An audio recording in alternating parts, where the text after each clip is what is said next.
Hi, I'm Mark and I'm passionate about English. This is the third mini lesson which will be available on YouTube and also my website passionateboutenglish.com.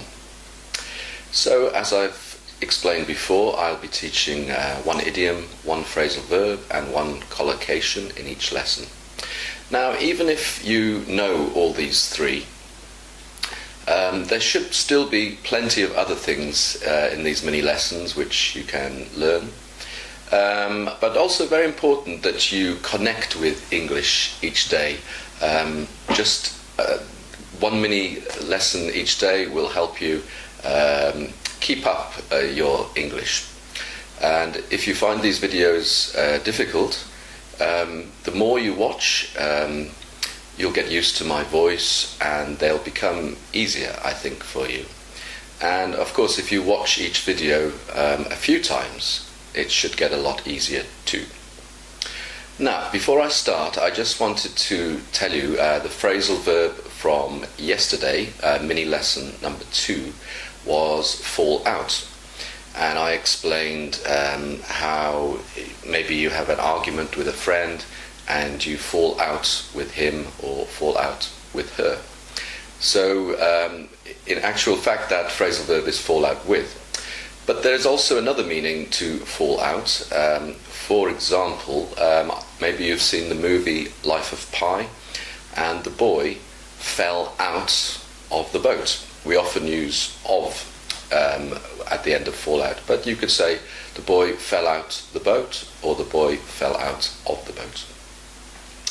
Okay, so let's have a look at the first idiom for today. And I haven't got some new nice bags yet, but let's pick the bag up. As you can see, I am doing this at random, which I explained yesterday, the word random and the adverb randomly. I picked a few out. So let's put them back in and pick out the idiom for today. Okay. Let's see if you can get a bit of a close-up of that. Okay. The idiom is pour your heart out. Okay, so pour is you pour some milk or a beer or some water into a glass or maybe a mug. Obviously you know what heart is. Now, if I'm having a difficult day or just things are not going very well for me and I'm speaking to a friend, I could pour my heart out. It means really tell him or her all my problems, what's happening with me, the difficulties I'm going through, and so on. And also it means just being very honest and very truthful. So that's the idiom for today, to pour your heart out, to really open up and explain what's going on in your life and emotionally and so on. So that's a good idiom. There are many idioms with heart, and when I do the lessons starting in September, those lessons will be quite long and I'll be doing a lot of idioms in each lesson, but I'll group them. So I won't just do them randomly like now. I'll explain 10 or 15 idioms with heart. And then you've got idioms with mind, idioms connected with travel, and so on. So they'll become easier to learn as you learn them as a group. And that's a very good way to learn vocabulary too. And again, phrasal verbs. Don't just learn them randomly, learn all the verbs, the phrasal verbs with the same verb in it. For example, we had put, I think, on the first day. Or did we? We had fall out. Oh no, hit it off. Okay, but you could have the phrasal verbs with hit, the phrasal verbs with fall, and so on like that.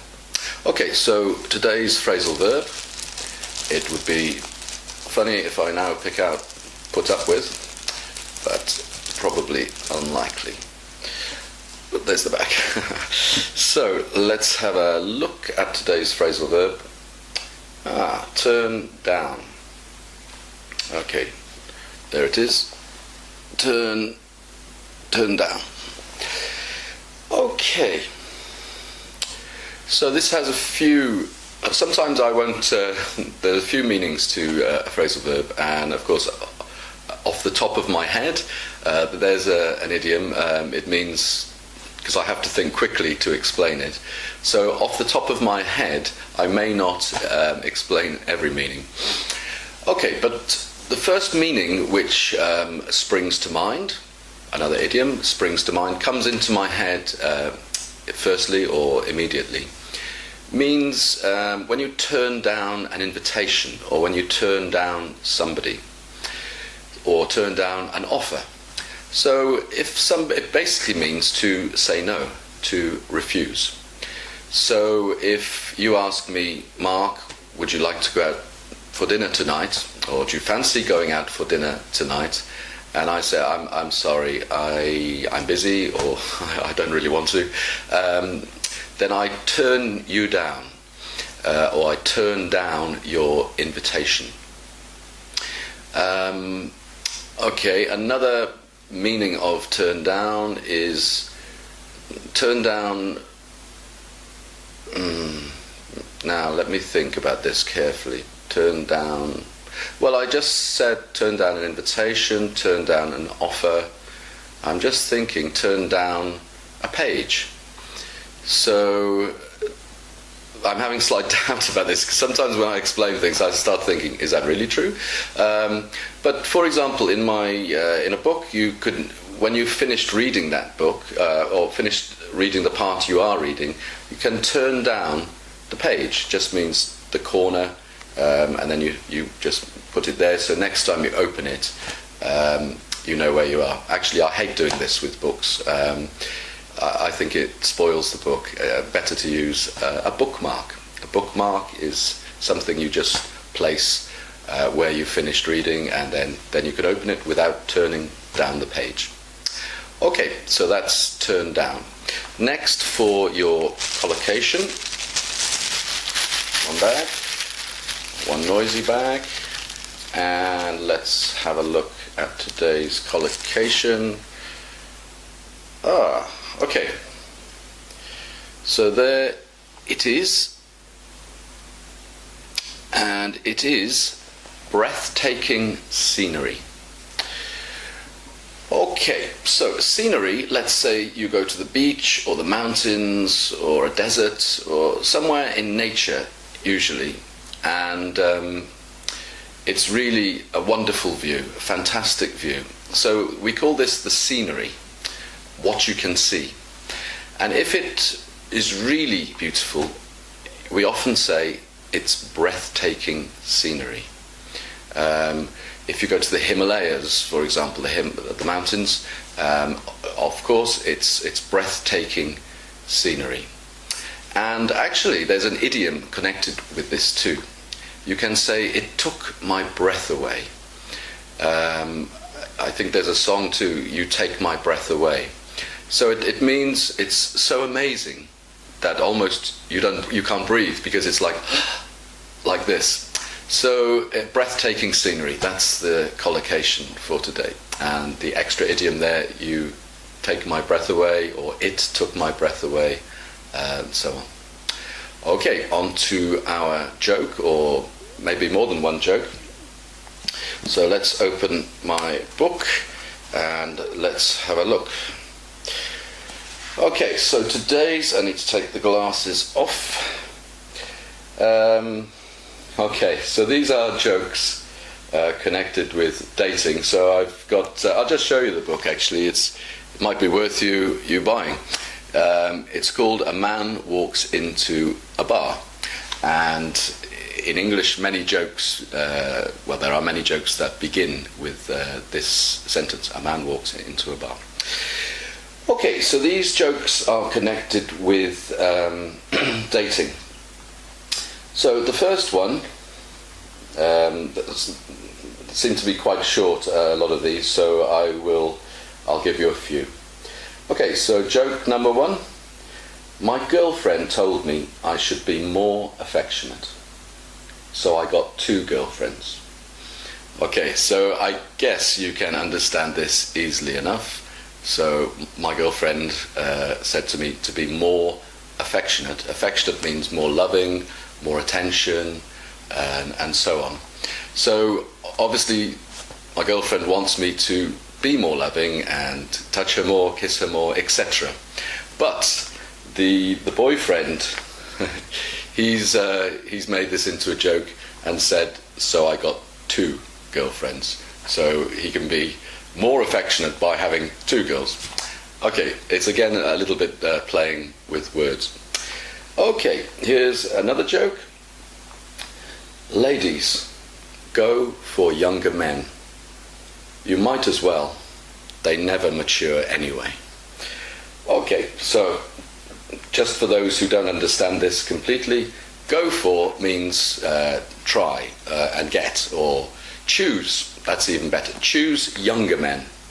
You might as well means why not? You've got nothing to lose. It's the best way, or it's good for you. And they never mature anyway. Mature is develop emotionally, get wiser, and so on. Mature. So often women joke about men not being mature or immature. So that's quite funny. Ladies, go for younger men. You might as well. They never mature anyway. Okay, I'll see if I can find you one more. Okay, this is kind of a bit silly too. Last one.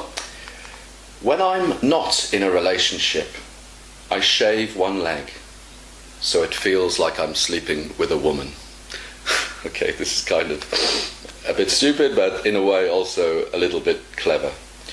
So, of course, I guess you know shave. I can shave my face.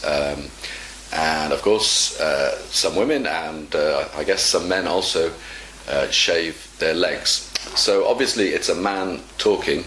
So he's saying that when he's not in a relationship, when he's single, he shaves one leg. And then he's got one leg that's not shaven. So that's the man. And he can touch the leg that he's shaven or shaved. And then he feels like he is with a woman. Okay, so that's your 3 jokes today. Don't forget to check out passionateboutenglish.com. My courses, daily lessons, weekly lessons begin in September. And they're going to be full of all kinds of things. Interviews, of course, idioms, phrasal verbs, collocations, jokes, interviews, pronunciation, and tips and advice about learning English. Each lesson's going to be about 3 hours, and they are very cheap. It won't cost you an arm and a leg. That was the idiom from the first mini lesson. Okay, thank you very much for watching, and see you in the next mini lesson. Okay, bye for now. Okay, so this is the bass riff for today's mini lesson. A very simple one, and yeah, I think you can guess this quite easily. So if you don't know, if this is the first mini lesson you've seen, basically throughout June I'm going to be doing a bass riff from a famous bass riff, and if you can name the artist and the song for all 30 days in June, you'll have a chance to get the first 3-month course from my passionateboutenglish.com English courses. And yeah, so this is a bit of fun for me, and I got to try and get it as loud, much louder than before. So here we go.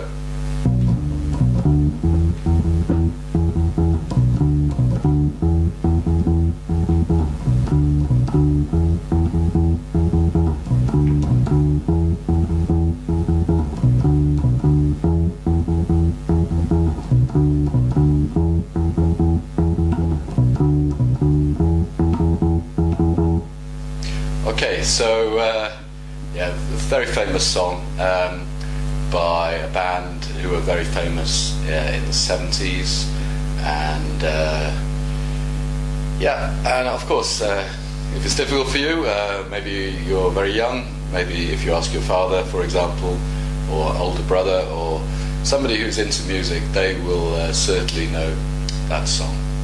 Okay, thank you very much, and see you in the next lesson. Bye for now.